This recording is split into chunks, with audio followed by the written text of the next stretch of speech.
യുവതി ഉൾപ്പെട്ട 4 അംഗ സംഘമാണ് മർദ്ദിച്ചത്. അക്രമി സംഘത്തിലെ 2 പേർ പിടിയിലായിട്ടുണ്ട്. പ്രതികളായ സഫ്നെയും അമലിനെയും ഇപ്പോൾ വിശദമായി ചോദ്യം ചെയ്യലിന് ശേഷം കോടതിയിൽ ഹാജരാക്കി റിമാൻഡ് ചെയ്തിരിക്കുകയാണ്. ജെവിൻ ടുട്ടു ചേരുന്ന വിവരങ്ങളുമായി. ശീതൾ, ഞാനിപ്പോൾ നിൽക്കുന്നത് കടവന്തറ പോലീസ് സ്റ്റേഷനിലാണ്. ഇവിടെയാണ് പ്രതികൾ എല്ലാവരും ഉള്ളത്. ഇതിൽ 1-ാം പ്രതിയായ സഫ്ന, 2-ാം പ്രതി സഫ്നയുടെ ആൺസുഹൃത്തായ അമൽ അടക്കം 5 പേരെയാണ് പോലീസ് സംഭവത്തിൽ അറസ്റ്റ് ചെയ്തത്.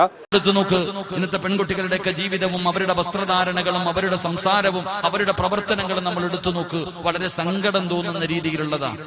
എന്റെ പ്രിയപ്പെട്ടവരെ, അള്ളാഹുവിന്റെ റസൂൽ സല്ലല്ലാഹു അലൈഹി വസല്ലമ തങ്ങൾ അവിടെ നിന്ന് പറഞ്ഞു, നിങ്ങളുടെ ഭാര്യമാർ, നിങ്ങളുടെ മക്കൾ അള്ളാഹു നിങ്ങളെ ഏൽപ്പിച്ചിരിക്കുന്ന അമാനത്ത, നാളെ അള്ളാഹു നിങ്ങളോട് അതിനെക്കുറിച്ച് വിചാരണ ചെയ്യുമെന്ന് ആദരവായ പ്രവാചകൻ നബി മുഹമ്മദ് മുസ്തഫ സല്ലല്ലാഹു അലൈഹി വസല്ലം പ്രവാചകൻ അവിടെ നിന്ന് പറഞ്ഞു തരുമ്പോൾ, എന്റെ പ്രിയപ്പെട്ടവരെ, ഇന്ന് നമ്മുടെ വീടിന്റെ അകത്ത് കഴിയുന്ന നമ്മുടെ മക്കളുടെ അവസ്ഥകളെ കുറിച്ച് ചിന്തിച്ചു നോക്ക്.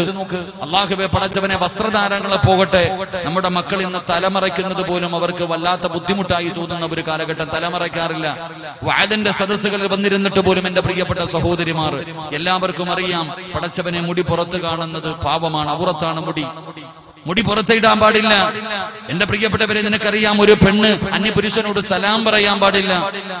ഒരു അന്യപുരുഷന്റെ മയ്യത്ത് പോലും പെണ്ണ് കാണാൻ പാടില്ല, ആണും കാണാൻ പാടില്ല. പരിശുദ്ധമായി ദീൻ പഠിക്കുന്നതാ. പക്ഷേ മുടിയൊക്കെ ഇങ്ങനെ തുറന്നിട്ട് കൊണ്ട് നടക്കുന്ന എന്റെ പ്രിയപ്പെട്ട സഹോദരിമാർ, അത് വളരെ നിസ്സാരമായിട്ട്, അതൊരു പാപമായിട്ട് തന്നെ കരുതുന്നില്ല. മുടി ഇങ്ങനെ തുറന്നിട്ട് കൊണ്ട് നടക്കുമ്പോൾ എന്റെ പ്രിയപ്പെട്ട സഹോദരിമാരെ, അല്ലാഹുവിന്റെ പ്രവാചകൻ സല്ലല്ലാഹു അലൈഹി വസല്ലമ തങ്ങൾ അവിടെ നിന്ന് പറയുന്നത് നിസ്സാര പാപമല്ല. തലയിലെ മുടികൾ ഇങ്ങനെ തുറന്നിട്ട് കൊണ്ട് നടക്കുന്ന ഉമ്മ, എന്റെ പ്രിയപ്പെട്ട പെങ്ങളെ, നാളെ പടച്ചറപ്പിന്റെ കോടതിയിലേക്ക് നീ കടന്നു ചെല്ലുമ്പോൾ അല്ലാഹു നരകത്തിന്റെ ഒരു തൊപ്പിയാണ് നിന്റെ തലയിൽ വെക്കുന്നത്. അല്ലാഹുവേ, തലച്ചോറ് പോലും ഇങ്ങനെ ഉരുകി ഒലിച്ചു പോവുകയാണ്. അല്ലാഹുവേ, എന്തിന്റെ പേരിൽ തലമറയ്ക്കാതെ നടക്കുന്ന പെണ്ണിന് പടച്ചറപ്പ് കൊടുക്കുന്ന ശിക്ഷ ഇതാ. എങ്കിൽ എന്റെ പ്രിയപ്പെട്ട പെങ്ങള്, മഹാനായ നബി മുഹമ്മദ് മുസ്തഫ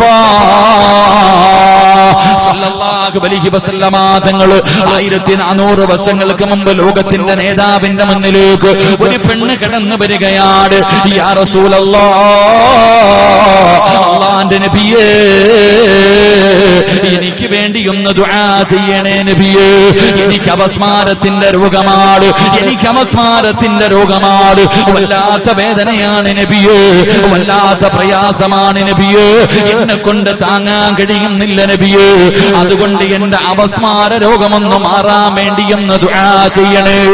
അല്ലാഹുവിന്റെ പ്രവാചകന്റെ മുന്നിൽ ഒരു പെണ്ണ് വന്ന് പറയുമ്പോ അല്ലാഹുവിന്റെ പ്രവാചകൻ അവിടെ നിന്ന് പറഞ്ഞു, ഞാൻ ദുആ ചെയ്താ നിന്റെ രോഗം മാറും, ഞാൻ ദുആ ചെയ്താ നിന്റെ രോഗം മാറും. പക്ഷേ ഈ വേദന നീ സഹിച്ചാൽ അല്ലാഹു നിനക്ക് സ്വർഗം തരും പെണ്ണ്. പ്രവാചകൻ അവിടെ നിന്ന് പറഞ്ഞു, ഞാൻ ദുആ ചെയ്താ നിന്റെ അപസ്മാര രോഗം മാറും, പക്ഷേ നീ ക്ഷമിക്കാൻ തയ്യാറായാൽ അല്ലാഹു ഇതിന് പകരം സ്വർഗം തരുമെന്ന് മുത്തുനബി അവിടെ നിന്ന് പറഞ്ഞു കൊടുക്കുമ്പോൾ ആ പെണ്ണ് പറയുന്നു, യാ റസൂലല്ലാഹ്, എനിക്ക് വേണ്ടി ദുആ ചെയ്യണ്ട നബിയേ, ഞാൻ ക്ഷമിക്കാൻ തയ്യാറാണ്, എനിക്ക് സ്വർഗം മതി നബിയേ, എനിക്ക് സ്വർഗം മതി നബിയേ. അവിടെ നിന്ന് പ്രവാചകനോട് പറഞ്ഞിട്ട് നടന്നു പോവുകയാണ്. അതാ കുറച്ചങ്ങ് മുന്നോട്ട് നടന്നു. പിന്നെയും തിരിച്ച പ്രവാചകന്റെ മുന്നിൽ വന്നിട്ട് പറയുന്നു, യാ റസൂലല്ലാഹ്, എനിക്ക് വേണ്ടി ദുആ ചെയ്യണേ നബിയേ. എന്റെ രോഗം മാറാനല്ല, എന്റെ അപസ്മാരം മാറാനല്ല, പിന്നെ എന്തിനാണ് ദുആ ചെയ്യേണ്ടതെന്നറിയുമോ? എപ്പോഴെവിടെ വെച്ചാണ് ഈ രോഗം വരുന്നതെന്നറിയില്ല. ഈ രോഗം വന്ന് പിടഞ്ഞു വീഴുമ്പോ എന്റെ ഔറത്ത് വെളിവാകുന്നു നബിയേ, എന്റെ ഔറത്ത് അന്യ പുരുഷന്മാര് കാണുന്നു നബിയേ. അതുകൊണ്ട് രോഗം വന്ന് പിടഞ്ഞു വീഴുന്ന സമയത്ത് എന്റെ ഔറത്ത് വെളിവാകാതിരിക്കാൻ ഒന്ന് അല്ലാഹുവിനോട് ദുആ ചെയ്യുമോ നബിയേ?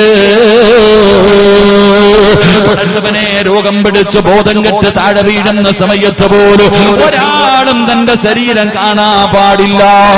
ആ സമയത്ത് പോലും തന്റെ ഔറത്ത് മറ്റുള്ളവർ കാണുന്നത് ഇഷ്ടപ്പെടുന്നില്ല.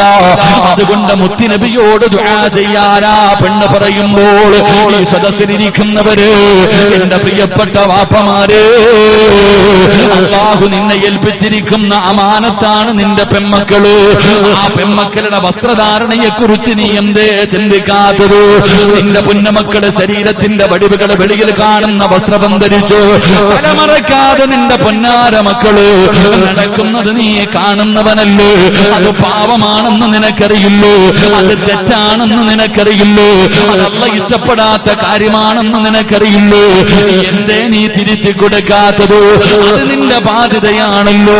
മഹാനായ പ്രവാചകൻ സല്ലല്ലാഹു അലൈഹി വസല്ലമ തങ്ങൾ പറയുകയാണ്, നാളെ പടച്ചറപ്പിന്റെ പരലോകത്തില് 3 വിഭാഗം ആൾക്കാരോട് അല്ലാഹു സംസാരിക്കില്ല, അവരുടെ മുഖത്ത് നോക്കില്ല, അവരോട് അല്ലാഹു കരുണ കാണിക്കില്ല, പടച്ചവനൊരു ദയയും കാണിക്കില്ല. പടച്ചവന് തിരിഞ്ഞു നോക്കാത്ത 3 വിഭാഗമുണ്ട്. അത് കള്ളുകുടിയന്മാരല്ല, പലിശ തിന്നുന്നവനല്ല, വിചരിച്ച് നടക്കുന്നവനല്ല, നമസ്കരിക്കാത്തവനല്ല, അഹങ്കാരിയല്ല. അതിലെ 1ാമത്തെ വിഭാഗം ആരെന്നറിയുമോ?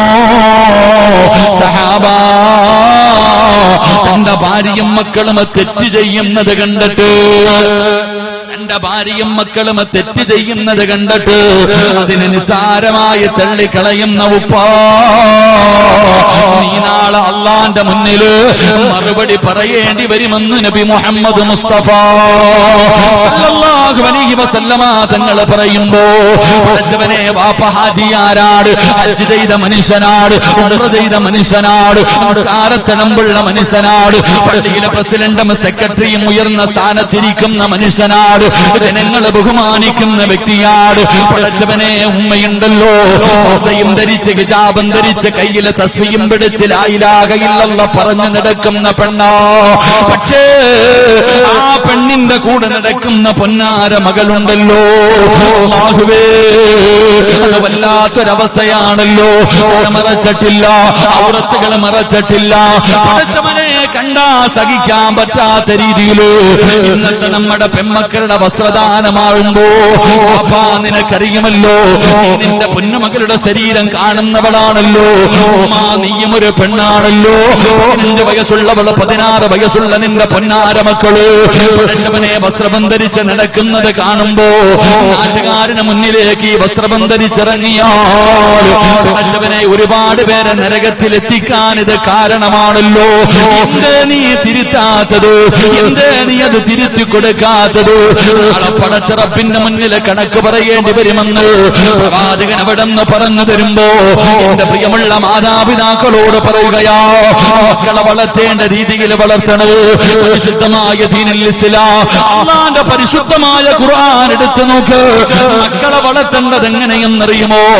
അല്ലാഹുവിന്റെ ഖുർആൻ പറയുകയാ, 3 സമയങ്ങളിൽ മാതാപിതാക്കളുടെ ബെഡ്റൂമിന്റെ അകത്ത് മക്കള് കയറണമെങ്കിൽ അനുവാദം ചോദിക്കണമെന്ന് അല്ലാഹുവിന്റെ വിശുദ്ധ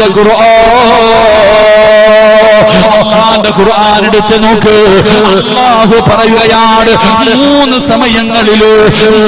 സമയങ്ങളില് മാതാപിതാക്കളുടെ ബെഡ്റൂമിന്റെ അകത്ത് മക്കള് കിടക്കണമെങ്കിൽ 3 സമയങ്ങളിൽ മാതാപിതാക്കളുടെ ബെഡ്റൂമിന്റെ അകത്ത് മക്കളെ കയറണമെങ്കിൽ അനുവാദം ചോദിക്കാതെ കയറാൻ പാടില്ലെന്ന് അല്ലാഹുവിന്റെ വിശുദ്ധ ഖുർആൻ, അല്ലാഹുവിന്റെ പരിശുദ്ധമായ ഖുർആൻ പറയുകയാ. 3 സമയങ്ങളിൽ മക്കള് വാപ്പയുടെയും ഉമ്മയുടെയും ബെഡ്റൂമിന്റെ അകത്ത് കയറണമെങ്കിൽ വാതിലി തട്ടി അനുവാദം ചോദിക്കണം. ഏത് മക്കള്? 25 വയസ്സുള്ള മക്കളല്ല, 20 വയസ്സോ 18 വയസ്സോ 15 വയസ്സോ 10 വയസ്സോ ഉള്ള മക്കളല്ല, പ്രായപൂർത്തിയാകാത്ത മക്കൾ. മഹാന്മാര് പറയുന്നു 7 വയസ്സിലാണ് നമസ്കരിക്കാൻ കൽപ്പിക്കേണ്ടത്. അപ്പൊ 7 വയസ്സിന് മുമ്പുള്ളവർ, 7 വയസ്സിനകത്ത് പ്രായമുള്ള ചെറിയ കുട്ടികൾ 3 സമയങ്ങളിൽ വാപ്പാടെയും ഉമ്മാടെയും ബെഡ്റൂമിൽ കയറണമെങ്കിൽ വാതിലിന്റെ മുന്നിൽ നിന്ന് അനുവാദം ചോദിച്ചിട്ടേ കയറാൻ പാടുള്ളൂ. അള്ളാഹുവിന്റെ വിശുദ്ധ ഖുർആൻ. അള്ളാഹു നമുക്ക് ഈമാൻ നൽകി അനുഗ്രഹിക്കുമാറാകട്ടെ. ഏതായി 3 സമയം? 1 സുബഹിക്ക് തൊട്ടു മുമ്പുള്ള സമയം, വെളുപ്പാങ്കാലത്ത്. സുബഹിയുടെ സമയം വെളുപ്പാങ്കാലം, 2 നട്ടുച്ച സമയം, 3 പാതിരാത്രിയിൽ. രാത്രിയിൽ ഈ 3 സമയങ്ങളിൽ വാപ്പാടെയും ഉമ്മാടെയും റൂമിന്റെ അകത്ത് കയറണമെങ്കിൽ 7 വയസ്സിന് താഴെ പ്രായമുള്ള മക്കൾ അനുവാദം ചോദിക്കണം. എന്തുകൊണ്ട്? എന്റെ പ്രിയപ്പെട്ട സഹോദരങ്ങളെ, സുബഹിയുടെ തൊട്ടു മുമ്പുള്ള സമയം നല്ല ഉറക്കത്തിന്റെ സമയമാണ്. ഒരു മനുഷ്യൻ ഏറ്റവും കൂടുതൽ ഉറങ്ങുന്ന സമയം, ഒരു ബോധമില്ലാതെ ഉറങ്ങുന്ന സമയമാണ് വെളുപ്പാങ്കാല സമയം. നിങ്ങൾ ചിന്തിച്ചു നോക്ക് എന്റെ പ്രിയപ്പെട്ടവരെ, നമ്മളൊക്കെ വീട്ടിൽ കിടന്നുറങ്ങുന്നവരാ. കിടക്കുന്ന സമയത്ത് ഒരു മുണ്ടുടുത്തിട്ടാ കിടന്നുറങ്ങാം. ആണുങ്ങളൊക്കെ ഉറങ്ങുമ്പോ ഒരു മുണ്ടൊക്കെ ഉടുത്തിട്ട് കിടന്നുറങ്ങും. പക്ഷെ രാവിലെ ഉറക്കത്തിൽ നിന്ന് എഴുന്നേൽക്കുമ്പോ ആദ്യം തിരയുന്നത് ആ മുണ്ടെവിടാണ്. ഉടുത്തിയ മുണ്ട് കാണാറില്ല. എന്റെ പ്രിയപ്പെട്ടവരെ, ആ സമയങ്ങൾ ചിന്തിച്ചു നോക്ക്. വാപ്പ മുണ്ടില്ലാതെ റൂമിന്റെ അകത്ത് ഉറങ്ങാൻ, സുബഹിക്ക് തൊട്ടു മുമ്പുള്ള സമയം വാപ്പ മുണ്ടില്ലാതെ റൂമിന്റെ അകത്ത് കിടന്ന് ഉറങ്ങുകയാണ്. ഉമ്മയുടെ ധരിച്ചിരിക്കുന്ന വസ്ത്രങ്ങളും ഔറത്ത് തുറന്നു കിടക്കുകയാ. അറിയാതെ നല്ല ഉറക്കത്തില. ആ സമയത്ത് ചെറിയ മക്കള് വീടിന്റെ റൂമിന്റെ അകത്ത് കയറി വന്നാൽ പെൺമക്കള് വാപ്പയുടെ ഔറത്ത് കാണും, ആ മക്കൾ ഉമ്മയുടെ ഔറത്ത് കാണും. കണ്ടെന്ന് പറഞ്ഞു ഒന്നും സംഭവിക്കാറില്ല. 7 വയസ്സിന് താഴെ പ്രായമുള്ള മക്കള് വാപ്പയുടെയും ഉമ്മയുടെയും ഔറത്ത് കണ്ടെന്ന് പറഞ്ഞിട്ട് ഒന്നും സംഭവിക്കാറില്ല. എന്നിട്ടും അള്ളാഹു പറഞ്ഞു കാണാൻ പാടില്ല. സ്വന്തം മാതാപിതാക്കളുടെ ഔറത്ത് പോലും ഈ ചെറിയ മക്കള് കാണാൻ പാടില്ല. എന്തുകൊണ്ട്? കണ്ടാൽ അവർ വളർന്നു വരുമ്പോൾ അവരുടെ ജീവിതത്തിൽ അത് ബാധിക്കാൻ സാധ്യതയുണ്ട്. അത്രയും സൂക്ഷ്മതയാ വേണ്ടത്. സ്വന്തം മാതാപിതാക്കളുടെ ഔറത്ത് പോലും പ്രായപൂർത്തിയാകാത്ത മക്കള് കാണാൻ പാടില്ല എന്ന് അള്ളാഹുവിന്റെ വിശുദ്ധമായ ഖുർആൻ പറയുമ്പോ, ഇന്ന് നമ്മുടെ വീടിന്റെ അകത്ത് നടക്കുന്ന രംഗം എന്താ?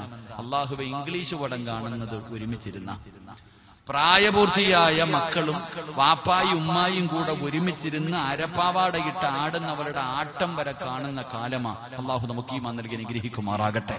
അപ്പൊ മക്കളെ എങ്ങനെ വളർത്തണം? ചുമ്മാതെ വളർത്തിയ സ്വർഗം കിട്ടൂല. പെൺകുട്ടികളെ വളർത്തേണ്ട രീതിയിൽ വളർത്തണം. അങ്ങനെ വളർത്തി വിവാഹം കഴിച്ചു കൊടുക്കുമ്പോഴാ സ്വർഗം കിട്ടുക. അല്ലാതെ ഇറച്ചിക്കോടിയെ വളർത്തുന്ന പോലെ വളർത്തിയിട്ട് അറുത്തിരുന്ന പോലെ അല്ല. അങ്ങനല്ല, വളർത്തേണ്ട രീതിയിൽ വളർത്തണം.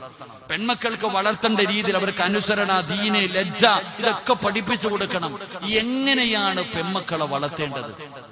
എന്റെ പ്രിയമുള്ള സഹോദരങ്ങളെ, നിങ്ങൾ ചോദിക്കുമല്ലോ, ഉസ്താദെ, ഞങ്ങൾ എത്ര പറഞ്ഞിട്ട് ഞങ്ങളെ മക്കൾ അനുസരിക്കുന്നില്ല, എത്ര പറഞ്ഞിട്ട് ഞങ്ങളുടെ മക്കൾ അനുസരിക്കുന്നില്ല. എന്റെ പ്രിയപ്പെട്ടവരെ, എല്ലാവർക്കും അറിയാം, ആണിനും പെണ്ണിനും അറിയാം. ഇന്ന് ഞാൻ പറയുന്നു, പെൺമക്കളെ മാത്രം ഞാൻ കുറ്റപ്പെടുത്തുന്നില്ല. പടച്ചവനെ, ഇന്ന് ഉമ്മായും മോളും കൂടെ പോകുന്നത് കണ്ട അല്ലാഹുവേ, പടച്ചവൻ, അതൊക്കെ വല്ലാത്ത കാഴ്ചയാ. മത്സരമാണ് രണ്ടുപേരും കൂടെ. എന്റെ പ്രിയപ്പെട്ടവരെ, എല്ലാവരും വഅദുകൾ കേൾക്കുന്നു. മരണവും ഖബറും നരകവും പരലോകവും മഹ്ശറയും സിറാത്തും മീസാനും എല്ലാം വഅദ് കേൾക്കുന്നവരാ. പക്ഷെ എത്ര കേട്ടിട്ട് നമ്മുടെ ഹൃദയത്തിന്റെ അകത്ത് മാറ്റം വരുന്നില്ല, നന്മ ചെയ്യാൻ കഴിയുന്നില്ല. കരിങ്കല്ലുപോലെ നമ്മുടെ ഹൃദയങ്ങൾ അല്ലാതെ കട്ടിയായി പോയി. എന്തുകൊണ്ട് സഹോദരങ്ങളെ? എല്ലാവരും ഇവിടെ വലിയ വിഷയങ്ങൾ, വരുന്ന വഴിയിലൊക്കെ വലിയ വലിയ പ്രകടനങ്ങൾ. എന്റെ പ്രിയപ്പെട്ടവരെ, എവിടെ നോക്കിയാലും പൗരത്വ ബില്ലിനെ കുറിച്ച് എല്ലാവരും വലിയ ഭയത്തില. എന്തുകൊണ്ട് ഇതൊക്കെ ഉണ്ടായി? കേവലം രണ്ടവന്മാര് കടന്നിട്ടൊരു നിയമം പാസാക്കിയപ്പോ നമ്മളൊക്കെ ഇങ്ങനെ ഭയന്നു കുറയ്ക്കാനുള്ള കാരണം എന്തേ? അള്ളാഹുവിന്റെ പരിശുദ്ധമായ ഖുർആൻ അവിടെ നിന്ന് പറയുന്നുണ്ട്, ലഹറൽ ഫസാദു ഫിൽ ബർരി വൽ ബഹർ. പരിശുദ്ധമായ ഖുർആൻ നമ്മളോട് പറഞ്ഞു തരുന്നുണ്ട്. നമ്മുടെ കയ്യിലിരിപ്പ് കൊണ്ടാ സഹോദരങ്ങളെ, നമ്മൾ തിന്നുന്നത് ഹറാം, ചെയ്യുന്നത് ഹറാം, പ്രവർത്തിക്കുന്നത് മുഴുവനും പാപങ്ങൾ അധികരിക്കുന്നത് കൊണ്ടാണ് ഇങ്ങനെയുള്ള ശിക്ഷകൾ നമ്മളിലേക്ക് കടന്നു വരുന്നത്. എത്ര കൊണ്ടാലും, എത്ര പഠിച്ചാലും, എത്ര കണ്ടാലും എന്തുകൊണ്ട് നമുക്ക് മനസ്സിലാക്കാൻ പറ്റുന്നില്ല, നമുക്ക് നന്നാകാൻ പറ്റുന്നില്ല? അതിന്റെ ഒരു ഉദാഹരണം എന്തുകൊണ്ടെന്ന് ഞാൻ പറഞ്ഞുതരാം. ഉസ്താദെ, ഞാൻ എന്റെ മകൻ എന്നെ തല്ലുന്നു, എന്നെ ചീത്ത വിളിക്കുന്നു, ഞാൻ പറഞ്ഞാൽ അനുസരിക്കുന്നില്ല, അങ്ങനെ ചെയ്യുന്നു, ഇങ്ങനെ ചെയ്യുന്നു. എന്തേപ്പാ നമുക്ക് നന്നാകാൻ പറ്റാത്തത്? ഇമാം റാസി തങ്ങള് തന്റെ തഫ്സീറിൽ ഒരു ചരിത്രം പറയുന്നുണ്ട്. ഈ ചരിത്രം കേട്ടാൽ തന്നെ മനസ്സിലാകും അതിന്റെ കാരണം എന്താ. എത്ര വലിയ നന്മ കേട്ടിട്ടും നന്നാകാൻ പറ്റാത്തതിന്റെ കാരണം എന്താ? നമ്മുടെ ഹൃദയത്തിന്റെ അകത്തേക്ക് ഇറങ്ങാത്തതിന്റെ കാരണം എന്താ? ഇമാം റാസി തങ്ങള് തന്റെ തഫ്സീറിൽ ഒരു ചരിത്രം പറയുകയാണ്. അല്ലാഹുവേ, പടച്ചവനെ, മഹാനവറുകളെ പറയുന്നു, 1400 വർഷങ്ങൾക്ക് മുമ്പ് എന്റെ പ്രിയപ്പെട്ട സഹോദരിമാര് നല്ലതുപോലെ ഈ ചരിത്രം കേട്ടോ. ഈ ചരിത്രം കേട്ടിട്ട് നീ തീരുമാനിക്കൂ, ഈ പറയുന്ന കാര്യം നീ നിന്റെ ജീവിതത്തിൽ ചെയ്യാറുണ്ടോ? അത് ചെയ്യാത്തത് കൊണ്ടാണ് നീ ഇങ്ങനെ ആയിപ്പോയത്. അല്ലാഹുവേ, നിനക്ക് നന്നാകാൻ കഴിയാത്തത്, നിനക്ക് നന്മ ചെയ്യാൻ കഴിയാത്തത്, നിന്റെ ഹൃദയത്തിന്റെ അകത്ത് മാറ്റം വരാത്തത്, നിന്റെ ഹൃദയം കരിങ്കല്ല് പോലെ കട്ടിയാകാനുള്ള കാരണം ഇതാ. മഹാനായ ഇമാം റാസി തങ്ങൾ പറയുകയാണ് 1400 വർഷങ്ങൾക്ക് മുമ്പ് അതാ അവിടെ നിന്ന് മഹാനവറുകൾ പറയുന്നു, മദീനയുടെ തെരുവിലൂടെ ഒരു പെണ്ണിങ്ങനെ നിലവിളിച്ചുകൊണ്ട് ഓടുകയാണ്. മദീനയുടെ തെരുവിലൂടെ ഒരു പെണ്ണിങ്ങനെ നിലവിളിച്ചുകൊണ്ട് ഓടുകയാണ്. എന്താണ് വിളിച്ചു ചോദിക്കുന്നത്? മുഹമ്മദ്, അല്ലാഹുവിന്റെ പ്രവാചകൻ എവിടെയാണ്? ലോകത്തിന്റെ നേതാവിനെ തിരഞ്ഞുകൊണ്ട് നടക്കുകയാണ്. ആരെങ്കിലും അല്ലാഹുവിന്റെ പ്രവാചകനെ എനിക്കൊന്ന് കാണിച്ചു തരുമോ? ആ യുവത്വത്തിന്റെ നടുവിലൂടെ നടന്നു പോകുന്ന മണ്ണ് മദീനയുടെ തെരുവിലൂടെ വിളിച്ചുകൊണ്ട് നടക്കുമ്പോ സ്വഹാബികൾ കാണിച്ചു കൊടുത്ത പെണ്ണ് ആയിരിക്കുന്നതാണ് അല്ലാഹുവിന്റെ പ്രവാചകന്. ലോകത്തിന്റെ നേതാവിനെ കാണിച്ചു കൊടുക്കുമ്പോ ഈ പെണ്ണവിടന്ന് ഓടുകയാണ്. യാ റസൂലല്ലാഹ്, അല്ലാഹുവിന്റെ നബിയേ, എനിക്ക് തൗബയുണ്ടോ നബിയേ? എന്റെ പാപം അല്ലാഹു പുറത്തു തരുവോ നബിയേ? പ്രവാചകന്റെ ചാരത്ത് പോയിരുന്ന് നിലവിളിച്ചുകൊണ്ട് കരഞ്ഞുകൊണ്ട് പറയുകയാണ്. പ്രവാചകൻ അവിടെന്ന് പറയുന്ന പെണ്ണ്, നിന്റെ കരച്ചിലൊന്ന് നിർത്ത്, നിന്റെ നിലവിളിയൊന്ന് നിർത്ത്. എന്തിനാ നീ കരയുന്നത്? നിന്റെ ജീവിതത്തിൽ എന്താണ് സംഭവിച്ചത്? അല്ലാഹുവിന്റെ പ്രവാചകൻ അവിടെന്ന് ചോദിക്കുമ്പോ പെണ്ണ് പറയുന്നു, യാ റസൂലല്ലാഹ്, എന്റെ ഭർത്താവ് ഒരു കച്ചവടക്കാരനാ, എന്റെ ഭർത്താവ് ഒരു കച്ചവടക്കാരനാ. കച്ചവടത്തിന് പോയാൽ മാസങ്ങൾ കഴിഞ്ഞേ വരാറുള്ളൂ, പോയി കഴിഞ്ഞാൽ ഒരുപാട് മാസങ്ങൾ കഴിഞ്ഞേ വരാറുള്ളൂ. എന്റെ ഭർത്താവ് അങ്ങനെ ഒരിക്കൽ കച്ചവടത്തിന് പോയപ്പോ ഇന്നീ സനൈതു യാ റസൂലല്ലാഹ്, ഞാൻ വ്യഭിചരിച്ചു നബിയേ, ഞാൻ വ്യഭിചരിച്ചു നബിയേ. അന്യ ഒരു പുരുഷനുമായി ഞാൻ ശാരീരികമായി ബന്ധപ്പെട്ടു നബിയേ. ആ ബന്ധത്തിലൂടെ ഞാൻ ഗർഭിണിയായി.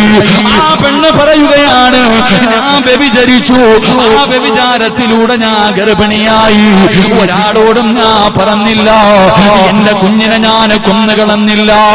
ഒരാളോടും ഞാൻ പറഞ്ഞില്ല, ഒരാളെയും ഞാൻ അറിയിച്ചില്ല. കാരണം ഭർത്താവ് നാട്ടിലില്ല, മാസങ്ങൾ കഴിഞ്ഞേ വരാറുള്ളൂ. വേറെ ആരും അറിയാതെ ഞാൻ എന്റെ വയറ്റിനിങ്ങനെ ചുമന്നുകൊണ്ട് നടന്നു. അങ്ങനെ 9.5 മാസം കഴിഞ്ഞു. അല്ലാഹുവേ, പെണ്ണ് പറയുന്നു, മുത്തുനബിയേ, ഞാനൊരു കുഞ്ഞിനെ പ്രസവിച്ചു നബിയേ, ഞാനൊരു ആൺകുഞ്ഞിന് ജന്മം കൊടുത്തു നബിയേ. പ്രസവിച്ചു കഴിഞ്ഞപ്പോ എന്റെ പൊന്നുമോന്റെ കഴുത്തു ഞെരിച്ചു കൊന്നുകളഞ്ഞു നബിയേ. അല്ലാഹുവിന്റെ റസൂലിനോട് പറയുകയാണ്, 9.5 മാസക്കാലം ഗർഭം ചുമന്ന മരണവേദനയുടെ വേദനയിൽ നിന്ന് പ്രസവിച്ച തന്റെ പ്രിയപ്പെട്ട പൊന്നുമോനെ ഞാൻ അവിടുന്ന് കൊന്നുകളഞ്ഞു നബിയേ. എന്നിട്ട് മയ്യത്ത് എന്ത് ചെയ്തെന്നറിയുമോ? എന്നിട്ട് മയ്യത്ത് എന്താണ് ചെയ്തത്? അവിടുന്ന് കുടിച്ചിട്ടില്ല. ഈ പെണ്ണ് പറയുന്നു, നബിയേ, എന്റെ കുഞ്ഞിനെ ഞാൻ എന്ത് ചെയ്തെന്നറിയുമോ?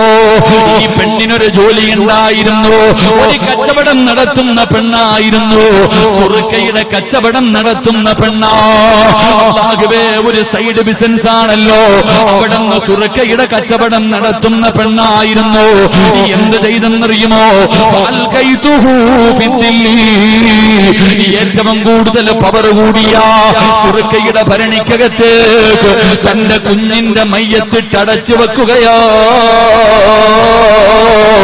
മാങ്ങയൊക്കെ ഉപ്പിലിടുമല്ലോ, നെല്ലിക്ക ഉപ്പിലിടുമല്ലോ, ഭരണിക്കകത്തിട്ട് വെക്കുന്നത് പോലെ തന്റെ പൊന്നാര മകന്റെ ജനാസയെടുത്തിട്ട് ഭരണിക്കകത്ത് വെച്ചടച്ചു വെക്കുകയാണ്. അതിനകത്ത് കിടന്ന് അഴുകുകയാണ്, അതിനകത്ത് കിടന്ന് അഴുകുകയാണ്. കുഞ്ഞിന്റെ ഇറച്ചി മുഴുവനും അതിനകത്ത് അഴുകിയങ്ങ് ചേരാൻ തുടങ്ങി, എല്ലുകൾ പൊടിയാൻ തുടങ്ങി, എല്ലാം അതിനകത്തേക്ക് ദ്രവിച്ചങ്ങ് തീർന്ന് കഴിഞ്ഞപ്പോ ഒരുപാട് മാസങ്ങൾ അതിനകത്ത് അടച്ചു വെച്ചു. ഒരടയാളവും കാണുന്നില്ല, എല്ലാം അതിനകത്ത് അലിഞ്ഞു കഴിഞ്ഞപ്പോ യാ റസൂലല്ലാഹ് ഫജിതുഹാ ഞാനത് ജനങ്ങൾക്ക് വിറ്റു നബിയേ, കുടിക്കാൻ കൊടുത്തു നബിയേ, കൊടുത്തു കാശാക്കി നബിയേ. അല്ലാഹുവിന്റെ പ്രവാചകനോട് അവിടുന്ന് പറഞ്ഞു കൊടുക്കുമ്പോ ലോകത്തിന്റെ നേതാവിന്റെ കണ്ടടങ്ങൾ നിറഞ്ഞു ഒഴുകുകയാണ്. മുത്തുനബി കരയുകയാ.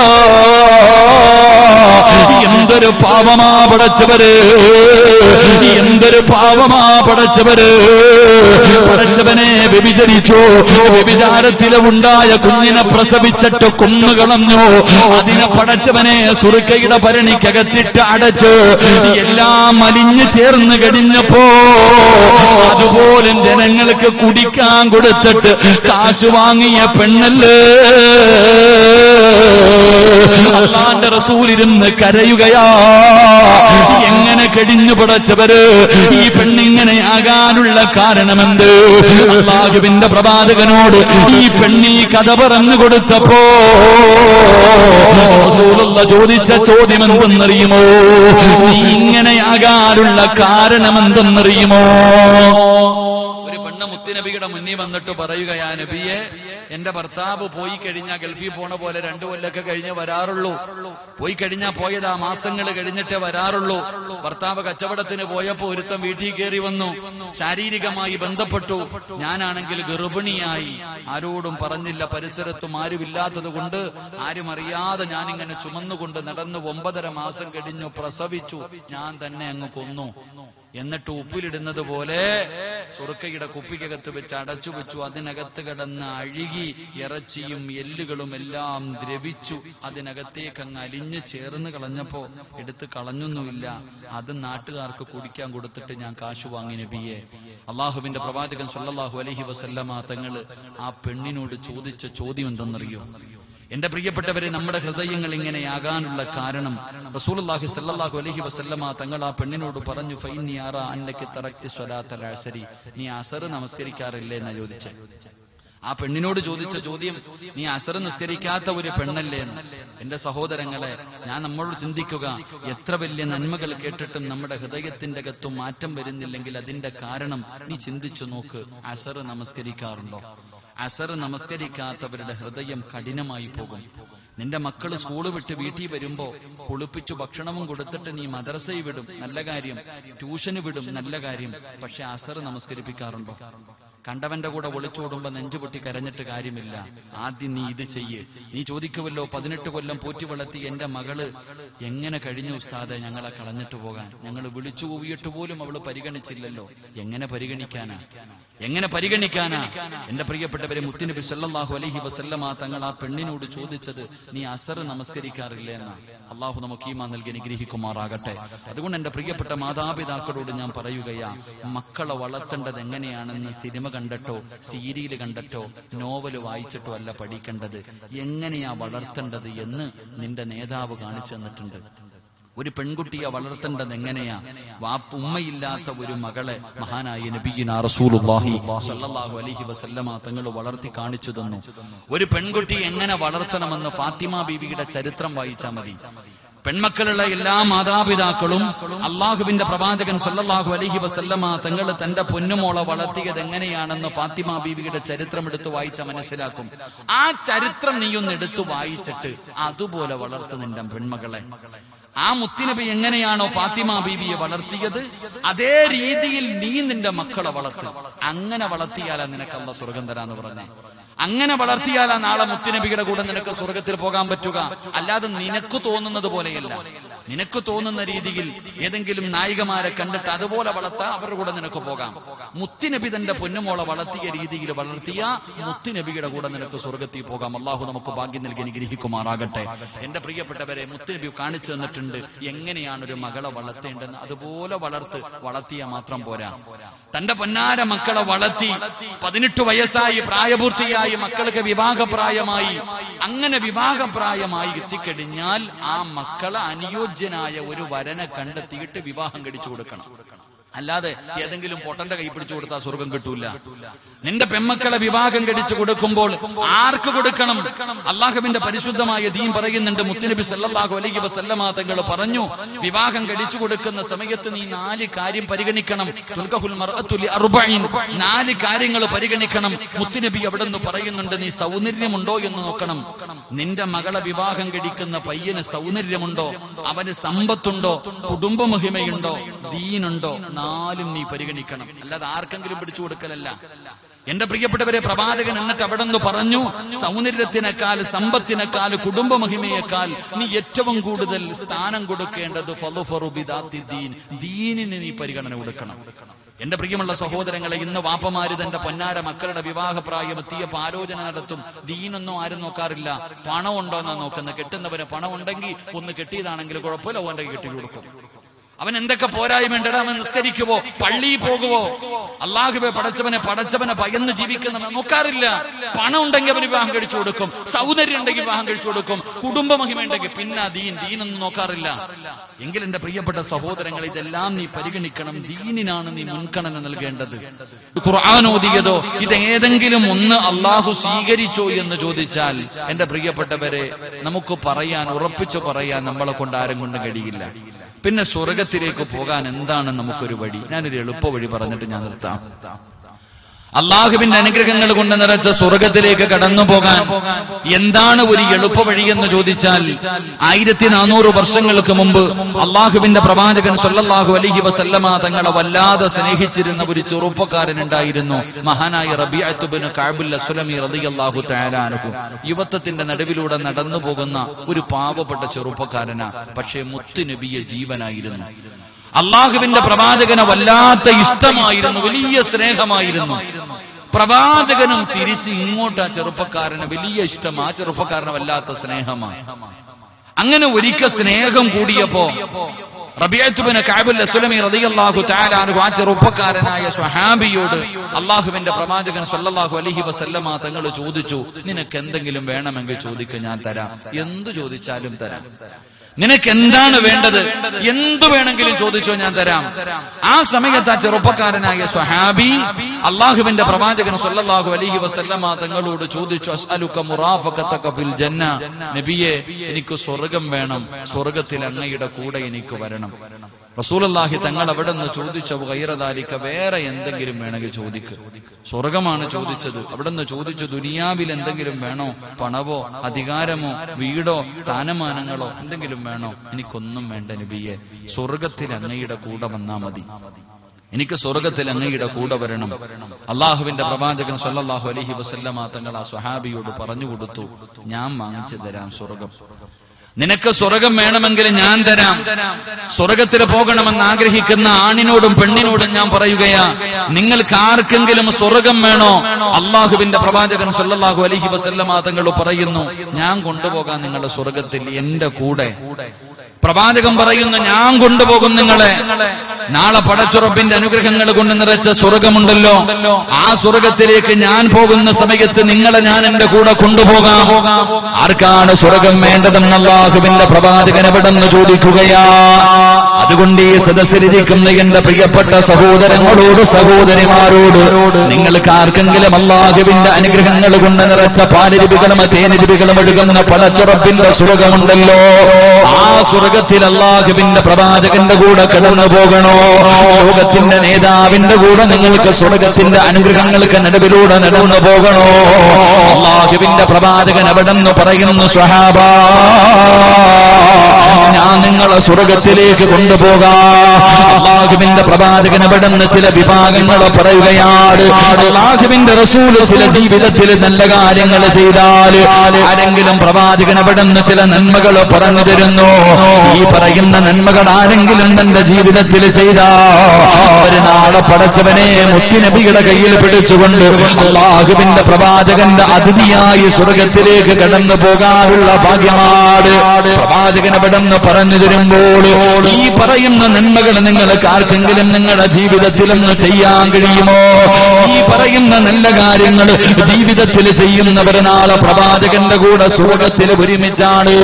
എപ്പോഴെവിടെ വെച്ചാണ് മുത്തിനബിയുടെ കൂടെ കടന്നു പോകുന്നതെന്നറിയുമോ? പടച്ചവനെ, ഇന്ന് നമ്മളത് പറയുമ്പോൾ ചിലപ്പോൾ അത് ഉൾക്കൊള്ളണമെന്നില്ല, പലരും അതിന് തയ്യാറാകണമെന്നില്ല.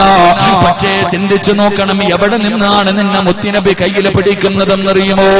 പടച്ചവൻ ഇസ്രാഫീൽ എന്ന് പറയുന്ന മലക്കുണ്ടല്ലോ, ആ മലക്ക് സൂറെന്ന് പറയുന്ന കാകളത്തിൽ ഊതുമ്പോഴാണ് ആകാശത്ത് നിന്ന് പടച്ചവനെ സൂര്യനും ചന്ദ്രനും നക്ഷത്രമല്ല പടച്ചവനെ തലയുടെ മുകളിലേക്ക് വീഴുകയാണ്. അതാ മഴ പെയ്യുന്നത് പോലെ തീമഴ പെയ്യുകയാണ്. ഈ പ്രപഞ്ചം മുഴുവനും തകർന്ന് തരിപ്പണമാവുകയാണ്. ഈ പ്രപഞ്ചത്തിലുള്ള സർവചരാചരങ്ങളും നശിക്കുകയാണ്. ശവപ്പറമ്പ് പോലെ ഈ ദുനിയാവങ്ങ് മാറുകയാണ്. പടച്ചവനെ, അത് കഴിഞ്ഞ് എല്ലാവരും മരണപ്പെട്ടു. രണ്ടാമത് അല്ലാഹു സുബ്ഹാനഹു വ തആല അതാ പടച്ചവനെ ഈ മലക്കിനെ വിടുന്ന് റൂഹ് കൊടുക്കുന്നു. ആ മലക്ക് രണ്ടാമതും സൂറെന്ന് പറയുന്ന കാകളത്തിൽ ഊതുമ്പോ ഖബറിന്റെ അകത്ത് നിന്ന് ഭൂമിയുടെ അടിയിൽ നിന്ന് ജനങ്ങൾ മുഴുവനും എഴുന്നേറ്റ് വരികയാണ്. ഒരങ്ങാട് പള്ളിയുടെ ഖബർസ്ഥാനിൽ കൊണ്ടുപോയി ഖബറടക്കിയവർ മുഴുവനും ആ മലക്കതാ സൂറെന്ന് പറയുന്ന കാകളത്തിൽ ഊതുമ്പോൾ ഭൂമിയുടെ അടിയിൽ നിന്ന് എഴുന്നേറ്റ് വരികയാണ്. എങ്ങനെയാണ് കിടന്നു വരുന്നത്? പടച്ചവനെ, ഖബറടക്കിയത് നല്ലതുപോലെ കുളിപ്പിച്ച് സുഗന്ധങ്ങൾ തേച്ച് വെള്ളത്തുടിയിൽ പൊതിഞ്ഞ് പള്ളിയിൽ കൊണ്ടുപോയി മയ്യത്ത് നമസ്കാരം കഴിഞ്ഞിട്ട് പള്ളിപ്പറമ്പിൽ മനുഷ്യന്റെ കോലത്തിലാണ് ഖബറടക്കിയതെങ്കിൽ നാളെ ഇസ്രാഫീൽ എന്ന് പറയുന്ന മലക്ക് സൂറെന്ന കാകളത്തിലൂതുമ്പോൾ പള്ളിപ്പറമ്പിൽ നിന്ന് ജനങ്ങൾ എഴുന്നേറ്റ് വരുന്നത് ഇതേ രൂപത്തിലല്ല, പല പല വ്യത്യസ്തമായ രൂപങ്ങളിലാണ് കടന്നു വരുന്നത്. അല്ലാഹുവിന്റെ പ്രവാചകൻ അവിടെന്ന് പറയുകയാണ്, പട്ടിയുടെ കോലത്തിൽ, പന്നിയുടെ കോലത്തിൽ, കഴുതയുടെ രൂപത്തിൽ, പേപ്പട്ടിയുടെ കോലത്തിൽ പടച്ചവനെ നടന്നു വരുന്നവർ, ഇടഞ്ഞു വരുന്നവർ, മുഖത്ത് മാംസമില്ലാത്തവർ, കുഷ്ഠരോഗിയെ പോലെ വരുന്നവർ, ഉഹദ് മലയോളം വലിപ്പമുള്ള വയറ് വലിച്ചു കൊണ്ടുവരുന്നവർ, പെന്താരങ്ങളിൽ കൊടികുത്തി വെച്ച് കൊണ്ടുവരുന്നവർ, ഇങ്ങനെ 41 വിഭാഗത്തിലാണ് അല്ലാഹുവിന്റെ പ്രവാചകന്റെ സമുദായം ഖബറിന്റെ അകത്ത് നിന്ന് എഴുന്നേറ്റ് വരുന്നത്. പടച്ചവനെ, ഉമ്മ പ്രസവിച്ചതുപോലെ വസ്ത്രം ധരിക്കാതെ നഗ്നരായിട്ട്, ചെരുപ്പില്ലാതെ എല്ലാവരും പടച്ചവനെ ഭയന്ന് വിറച്ചുകൊണ്ട് ഖബറിന്റെ അകത്ത് നിന്ന് എഴുന്നേറ്റ് വരികയാ. അല്ലാഹുവേ, പടച്ചവനെ, ചെമ്പിന്റെ തറയാണല്ലോ, 15 ലക്ഷം കിലോമീറ്ററുകളോളം മുകളിൽ നിൽക്കുന്ന പടച്ചറപ്പിന്റെ സൂര്യനുണ്ടല്ലോ, ആ സൂര്യനെന്ന് നമ്മുടെ തലയുടെ മുകളിൽ ഒരു ചാണ് മുകളില്, ആ സൂര്യൻ നമ്മുടെ തലയുടെ മുകളിൽ വന്ന് നിൽക്കുകയാണ്. പടച്ചവനെ, അന്നത്തെ ദിവസം നമ്മുടെ തലച്ചോറുണ്ടല്ലോ, നമ്മുടെ ഉമ്മയും നമ്മുടെ ഭാര്യയും അടുക്കളയിലെ ഭക്ഷണം വെക്കുന്ന സമയത്ത് ചോറിങ്ങനെ പാത്രത്തിന്റെ അകത്ത് കിടന്ന് തിളച്ചു മറിയുമല്ലോ, ഇതുപോലെ നമ്മുടെ തലയ്ക്കകത്ത് കിടക്കുന്ന തലച്ചോറുണ്ടല്ലോ, നമ്മുടെ മൂള ഇങ്ങനെ തിളക്കുകയാണ്. എന്നിട്ട് മുഖത്തുകൂടെ ഒലിച്ചിറങ്ങുകയാണ്. ചെമ്മിന്റെ തറയിലാണ് നിൽക്കുന്നത്. പടച്ചവനെ, വിയർപ്പിങ്ങനെ ഒലിക്കുകയാണ്, ഭൂമിയിലേക്ക് താഴുന്നില്ല. അതാ ജനങ്ങൾ ഇങ്ങനെ മുട്ടുവര, അരവര, നെഞ്ചുവര, കഴുത്തുവര് അവൻ ചെയ്ത പാപത്തിന്റെ കണക്കനുസരിച്ച് വിയർപ്പിന്റെ അകത്ത് ഇങ്ങനെ മുങ്ങിത്താന്നുകൊണ്ടിരിക്കുകയാണ്. ജനങ്ങൾ വിളിക്കുന്നു, യാ വൈലത്താ, യാ ഖസ്റത്താ, എന്റെ നാശമേ, എന്റെ നാശമേ എന്ന് പറഞ്ഞുകൊണ്ട് സ്വന്തം ഇങ്ങനെ ശപിച്ചുകൊണ്ടിരിക്കുകയാണ്. ഒരാളും തിരിഞ്ഞു നോക്കുന്നില്ല. ജന്മം കൊടുത്ത വാപ്പ, നൊന്ത് പ്രസവിച്ച ഉമ്മ, പടച്ചവനെ, ഭാര്യയാകട്ടെ, മക്കളാകട്ടെ, കൂടപ്പിറപ്പാകട്ടെ, കുടുംബക്കാരാകട്ടെ, യൗമ യഫിറുൽ മർഉ മിൻ അഖീഹി വ ഉമ്മിഹി വ അബീഹി വ സ്വഹിബതിഹി വ ബനീഹി. ഒരാളും കണ്ട പരിചയം പോലും കാണിക്കാത്ത ദിവസം, ഒരാളും സഹായിക്കാത്ത ദിവസം, അങ്ങനെ ആരാരും തിരിഞ്ഞു നോക്കാത്ത ദിവസം, അല്ലാഹുവിന്റെ പ്രവാചകന്റെ ചാരത്തേക്ക് കിടന്നു ചെന്നിട്ട് അല്ലാഹുവിന്റെ റസൂലിന്റെ അതിഥിയായിട്ട് മുത്തുനബിയുടെ കൂടെ പടച്ചറബിന്റെ സ്വർഗ്ഗത്തിലേക്ക് കടന്നു പോകണോ? അല്ലാഹുവിന്റെ പ്രവാചകൻ അവിടെന്ന് പറയുകയാണ്, സഹാബാ, നാളെ ഞാൻ സ്വർഗ്ഗത്തിൽ കൊണ്ടുപോകുന്ന ചില ആൾക്കാരുണ്ട്. നാളെ സ്വർഗ്ഗത്തിൽ അവരെന്റെ കൂടെയാണ്. അല്ലാഹുവിന്റെ പ്രവാചകൻ അവിടെന്ന് പറഞ്ഞു തരുമ്പോൾ ഒന്നാമത്തെ വിഭാഗമാരാ? നാളെ പ്രവാചകന് സ്വല്ലല്ലാഹു അലൈഹി വസല്ലമ തങ്ങളുടെ കൂടെ നാളെ പരലോകത്ത് വെച്ച് മുത്തുനബിയുടെ ചാരത്ത് കടന്നു ചെന്ന് മുത്തുനബിയുടെ കൂടെ സ്വർഗ്ഗത്തിലേക്ക് കടന്നു പോകുന്ന ഒന്നാമത്തെ വിഭാഗം ആരെന്നറിയുമോ?